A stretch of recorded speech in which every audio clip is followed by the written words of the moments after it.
$1.16 trillion. That's the collective amount of money Americans owe creditors for outstanding student loans. And perhaps no group is feeling the crushing weight of this debt more than young doctors. According to the Association of American Medical Colleges, the average debt for med school graduates is over $176,000. As a result, prospective doctors are turning to the unlikeliest of places for their medical education, the Latin American School of Medicine in Havana, known as ILAM in Spanish. UN Secretary General Ban Ki-moon has called ILAM the most advanced medical school in the world. And it's no wonder, considering that the institute has graduated 20,000 doctors in over 120 countries. But perhaps the most surprising aspect of this school is that for thousands of students, their tuition is entirely paid for by the Cuban government, at an estimated cost of $10,000 to $15,000 a year per student. Preference is given to low-income scholars in the hopes that they will be empowered to return to their countries and serve their neediest local communities.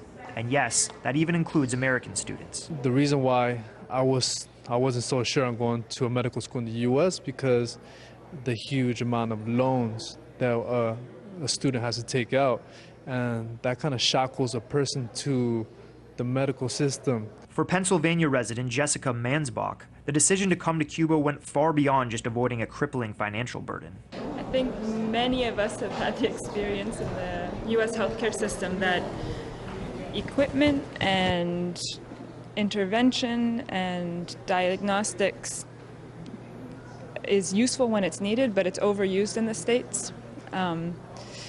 There's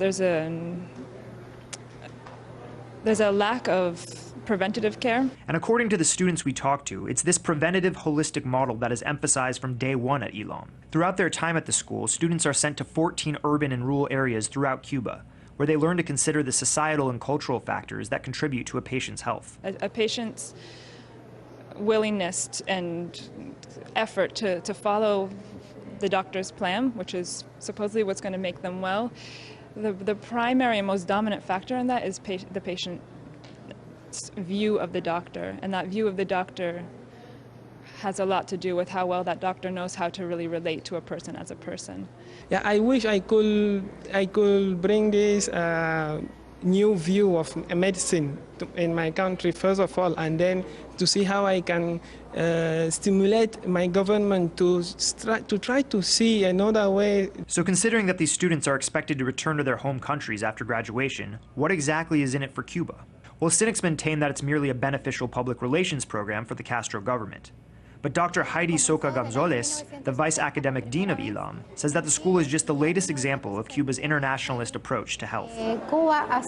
Cuba has been a country that has received expressions of solidarity from many countries around the world.